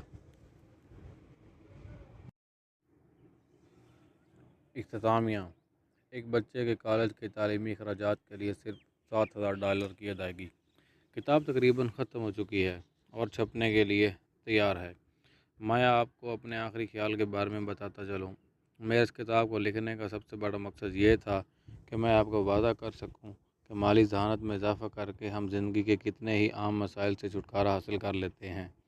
مالی تربیت کے بغیر ہم عام طور پر لگے بندے اصولوں پر عمل پیرا ہو کر زندگی گزارنے کی کوشش کرتے ہیں، جیسے محنت، مشقت، قرضوں کا اصول یا ضرورت سے زیادہ ٹیکسوں کی ادائیگی۔ آج ہمیں بہتر اطلاعات کی ضرورت ہے۔ میں دراصل کہانی بیان کر کے متعدد نئے خاندانوں کے لیے مالی مسائل کو واضح کرنا چاہتا ہوں۔ آپ ریٹائرمنٹ کے دور اور اپنے بچے کی کالج کی تعلیم کا بندوبست کرتے ہیں۔ اس کے حصول کے لیے آپ کو مالی ذہانت کی ضرورت ہے، نہ کہ سخت محنت کی، اور یہ مثال اسی مسئلے کا احاطہ کرتی ہے۔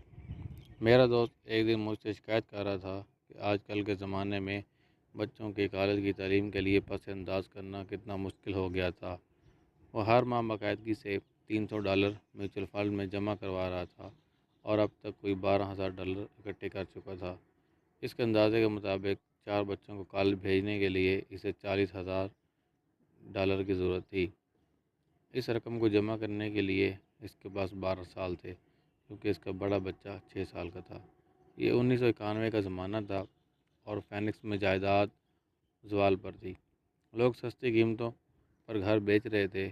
میں نے اپنے ہم جماعت کو صلاح دی کہ وہ اپنے میوچل فنڈ سے رقم نکلوا کر ایک گھر خرید لے۔ اسے یہ خیال پسند آ گیا اور ہم نے اس بارے میں مزید بات چیت کی۔ اس کا سب سے بڑا مسئلہ یہ تھا کہ بینک میں اس کے پاس اتنی بچت نہ تھی کہ دوسرا گھر خرید سکے، کیونکہ پہلے ہی اس کے اوپر قرض موجود تھا۔ میں نے اسے تسلی دی کہ جائیداد خریدنے کے لیے بینک کے علاوہ بھی وسائل ہوتے ہیں۔ چنانچہ 2 ہفتوں تک ہم نے ایسے گھر کی تلاش کی جو ہمارے معیار پر پورا اترے۔ بہت سے گھر بک رہے تھے اور ہمیں گھر ڈھونڈنے میں خالصاً لطف آ رہا تھا۔ آخرکار ہم نے ایک اچھی جگہ 3 کمروں اور 2 غسل خانوں والا گھر دیکھا جو ہمیں پسند آیا۔ گھر کے مالک مشکل میں تھے، انہیں اسی دن وہ گھر بیچنا تھا، کیونکہ میاں کو کیلیفورنیا میں نوکری مل گئی تھی اور وہاں جانے کے لیے تیار بیٹھے تھے۔ وہ اس مکان کے لیے $102,000 مانگ رہا تھا، مگر ہم نے $79,000 کی بولی لگائی۔ اس نے فوری طور پر ہماری پیشکش کو قبول کر لیا۔ اس گھر پر اس طرح کا قرض تھا کہ بے روزگار انسان بھی بینک کی منظوری کی بنا اسے خرید سکتا تھا، یعنی اس پر نان کوالیفائنگ لون تھا۔ مالک نے $72,000 ادا کرنے تھے، یعنی وہ اتنی رقم کا مقروض تھا، اور میرے دوست میں اس میں $7,000 ملائے، جو قرض اور قیمت فروخت کے درمیان کا فرق تھا۔ جو ہی مالک نے مکان کو خالی کیا، میرے دوست نے اسے کرائے پر لگا دیا۔ سب اخراجات ادا کرنے کے بعد اسے ہر ماہ $125 بچ جاتے۔ اس کا منصوبہ تھا کہ مکان کو 12 سال تک اپنے پاس رکھے اور $125 کو بھی رہن کی قسط میں شامل کرے تاکہ قرض کی رقم جلدی ادا ہو جائے۔ ہم نے اندازہ لگا لیا کہ 12 سالوں میں رہن کا بڑا حصہ ادا ہو جائے گا، اور بہت امکان تھا کہ جب تک اس کا بڑا لڑکا کالج جانا شروع کر دے گا، اسے $800 ماہانہ کی اضافی آمدنی ہونے لگتی۔ وہ قیمت بڑھنے پر اس گھر کو بیچ بھی سکتا تھا۔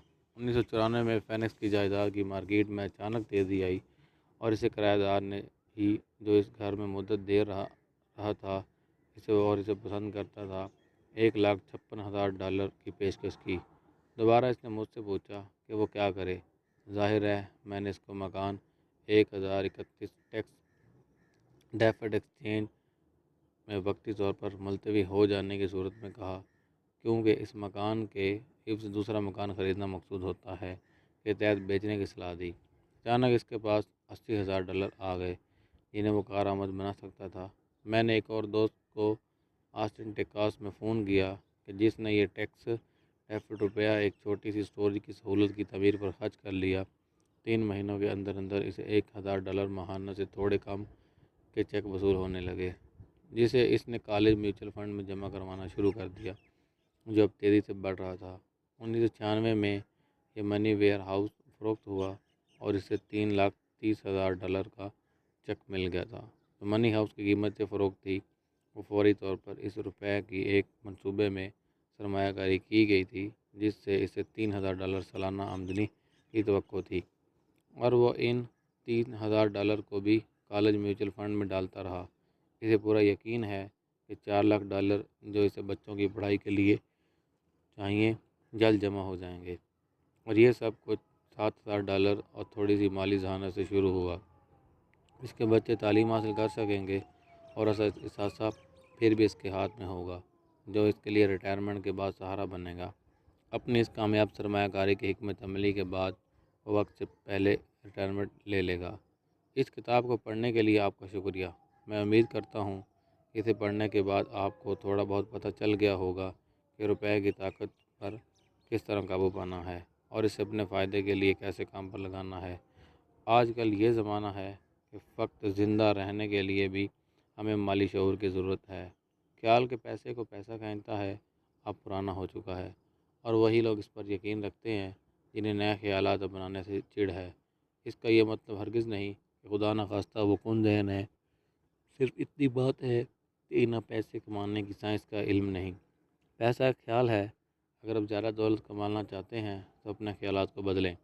ہر وہ آدمی جس نے اپنی تقدیر کو خود سنوارا توڑتے شروع ہوا اور رفتہ رفتہ بڑا آدمی بنا۔ سرمایہ کاری پر یہی چیز صادق آتی ہے۔ شروع میں چند ڈالر کی ضرورت ہوتی ہے جو بڑھ کر ہزاروں ڈالر بن جاتے ہیں۔ میں ایسے لوگوں سے ملا ہوں جو زندگی بھر بڑا ہاتھ مارنے کے جستجو کرتے رہے یا زیادہ پیسہ اکٹھا کر کے بڑے سودے کے حصول میں لگے رہے، مگر میرے خیال میں یہ حماقت ہے۔ متعدد بار میں نے ایسے ناتجربہ کار سرمایہ کاروں کو دیکھا ہے جنہوں نے سارا پیسہ ایک ہی سودے پر لگا دیا، یہ سارے انڈے ایک ہی ٹوکری میں رکھ دیے اور یہ روپیہ پیسہ ایک ہی جھٹکے میں پر ہو گیا۔ وہ اچھے کام کرنے والے ضرور تھے مگر اچھے سرمایہ کار نہ تھے۔ روپے کے متعلق شعور اور تعلیم ضروری ہیں۔ جتنی جلدی ہو شروعات کریں، کتابیں خریدیں، سیمیناروں میں شرکت کریں، عملی طور پر اس کھیل میں حصہ لیں، تھوڑے سے شروع کریں۔ میں نے $5000 کے زر نقد سے کاروبار شروع کیا اور 6 سال کے عرصے میں $1 ملین کے اثاثے بنا لیے، جن سے ماہانہ مجھے $5000 کی ٹھوس آمدن ہوتی ہے۔ گھر میں نے بچپن سے تربیت لینی شروع کی۔ میں آپ کو سیکھنے کی طرف اس لیے راغب کر رہا ہوں کیونکہ کام مشکل نہیں، بلکہ جوں آپ کا تجربہ ہوگا یہ آسان ہوتا جائے گا۔ میرے خیال میں نے اپنے پیغام کو خاصاً واضح کر دیا ہے۔ جو آپ کے دماغ میں ہوگا وہی ہاتھوں کی گرفت میں آئے گا۔ دولت ایک تصور ہے۔ نہایت عمدہ کتاب تھنک اینڈ گرو رچ، سوچو اور امیر بنو، اس کا نام یہ نہیں کہ سخت محنت کرو اور امیر بنو۔ پیسے کو اپنے کنٹرول میں کر کے اس سے کام لیں، اس کے لیے کام نہ کریں۔ اس طرح آپ کی زندگی بہتر ہوگی اور آپ زیادہ خوشحال ہوں گے۔ آج کل کے زمانے میں حفاظتی خول میں بند ہو کر نہیں، ہوشیاری سے بازی کھیلیں۔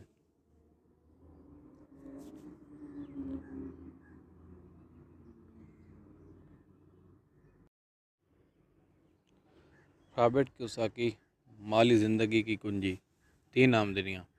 حساب کتاب کی دنیا میں آمدنی کی 3 اقسام ہیں۔ نمبر 1 ارنڈ انکم، یعنی کام کے بغیر جو کمائی ہو۔ نمبر 2 پیسیو انکم، آمدنی جو جائیداد سے کرایوں کے وغیرہ کی صورت میں حاصل ہو۔ نمبر 3 پورٹ فولیو انکم، وہ آمدنی جو کاغذات کے رد و بدل سے حاصل کی جائے، جیسے اسٹاک، بونڈز، میوچل فنڈ وغیرہ۔ جب میرے حقیقی باپ نے مجھے نصیحت کی کہ اسکول جاؤ، اچھے گریڈ حاصل کرو اور اچھی ملازمت کرو، تو مجھے ارنڈ انکم کے بارے میں صلاح دے رہا تھا۔ جب امیر باپ نے کہا امیر لوگ روپے کے لیے کام نہیں کرتے، روپیہ ان کے لیے کام کرتا ہے، تو وہ پیسیو انکم اور پورٹ فولیو کے بارے میں بات کر رہے تھے۔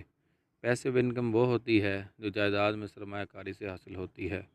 پورٹ فولیو انکم وہ ہوتی ہے جو تمسکات سے حاصل کی جاتی ہے، جیسے اسٹاک، بانڈز اور میوچل فنڈ وغیرہ۔ اور اسی آمدنی کی وجہ سے بل گیٹس میں اتنی چھوٹی سی عمر میں دنیا کا امیر ترین آدمی بن گیا۔ امیر ڈیڈ کہا کرتا، دولت مند بننے کی کلید اسی میں ہے کہ کتنی جلدی آپ ارنڈ انکم کو پیسیو انکم میں تبدیل کرنے پر قادر ہیں یا اسے پورٹ فولیو انکم میں بدل سکتے ہیں۔ وہ کہتا ارنڈ انکم پر سب سے زیادہ ٹیکس ادا کرنا پڑتا ہے اور سب سے کم ٹیکس پیسیو انکم پر دینا پڑتا ہے۔ یہ ایک وجہ ہے جس کے لیے آپ چاہتے ہیں کہ روپیہ آپ کے لیے سخت محنت کار کام کرے۔ حکومت اس آمدنی پر زیادہ ٹیکس وصول کرتی ہے جس کے لیے آپ کام کرتے ہیں، یہ نسبت اس کے جو آپ کے لیے کام کرے۔ میری دوسری کتاب کیش فلو میں نے بتایا ہے کہ کاروباری دنیا میں 4 قسم کے لوگ ہوتے ہیں۔ وہ ہیں: نمبر 1 یعنی ملازمین، دوسرا سیلف امپلائڈ جن کا ذاتی کاروبار ہو، نمبر 3 بزنس اونر کاروبار کا مالک، نمبر 4 انویسٹر۔ زیادہ تر لوگ مدرسے میں جا کر امپلائڈ اور سیلف امپلائڈ کی صف میں شامل ہونا چاہتے ہیں۔ کتاب میں نے چاروں طبقوں پر کھول کر بحث کی ہے اور ان کے اختلافات واضح کیے ہیں اور کیسے وہ ایک قسم سے دوسری قسم میں جا سکتے ہیں۔ ہماری کتابوں کا تعلق زیادہ تر بی اور آئی طبقوں سے ہے۔ رچ ڈیڈ میں نے ارنڈ انکم کو پیسو اور پورٹ فولیو میں بدلنے کی اہمیت کو واضح کیا ہے۔ اگر آپ کو اپنا کام معلوم ہے تو سرمایہ کاری کوئی مسئلہ نہیں۔ انسان کی مالی فراغ البالی کی کنجی اور دولت مند بننے کا انحصار اس بات پر ہے کہ وہ کتنی جلدی ارنڈ انکم کو پیسو انکم یا پورٹ فولیو میں تبدیل کرنے کی صلاحیت اور قابلیت رکھتا ہے۔ یہی وہ فن تھے جو ہمارے امیر ڈیڈ نے مجھے اور مائک کو ازبر کروایا، اور اسی کی بدولت میں اور میری بیوی کم آج مالی پریشانیوں سے آزاد ہیں، اور ہمیں دوبارہ کبھی بھی کام نہیں کرنا پڑے گا۔ ہم کام کر رہے ہیں کیونکہ ہم کام کرنا چاہتے ہیں، لیکن اس کے لیے ہم پر کوئی دباؤ نہیں۔ آج ہمارے پاس جائیداد کا اپنا دفتر ہے جس سے ہم پیسو انکم بناتے ہیں، اور پورٹ فولیو انکم کے لیے ہمارے پاس ڈھیر سارے سٹاکس اور بانڈ ہیں۔ ہم نے اپنی پارٹیشن کے ساتھ مل کر ایک فائنینشیل ایجوکیشن کمپنی بنائی ہے، اور اب ہم اپنی کتابیں لکھیں گے اور ان کی اشاعت کریں گے، آڈیو ویڈیو کیٹس اور ٹیپس بنائیں گے اور مالی گیمز بنا کر فروخت کریں گے۔ ہماری جتنی بھی تعلیمی مصنوعات ہیں ان کا مقصد ایک ہی ہے کہ آپ کو ان صلاحیتوں سے روشناس کروائیں جو امیر ڈیڈ نے مجھے سکھائیں، جن کے سبب ارنڈ انکم کو پیسو انکم اور پورٹ فولیو انکم میں تبدیل کیا جا سکتا ہے۔ جو 3 کھیلیں میں نے ایجاد کی ہیں وہ اہم ہیں کیونکہ ان سے آپ وہ سیکھتے ہیں جو کتابوں میں درج ہے۔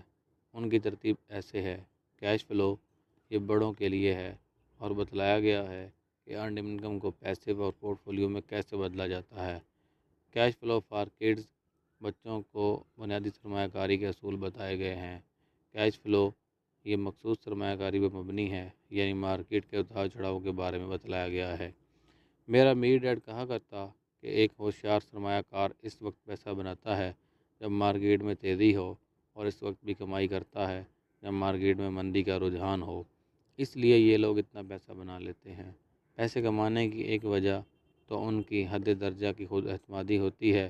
وہ خطرات سے کھیلتے ہیں، جبکہ ایک درمیانے درجے کا سرمایہ کار اس کے لیے زیادہ پیسہ نہیں بناتا۔ وہ خوفزدہ ہوتا ہے، اسے معلوم نہیں ہوتا کہ نقصان سے کیسے خود کو بچائے، اور یہ کتاب اسی کے بارے میں بتلاتی ہے۔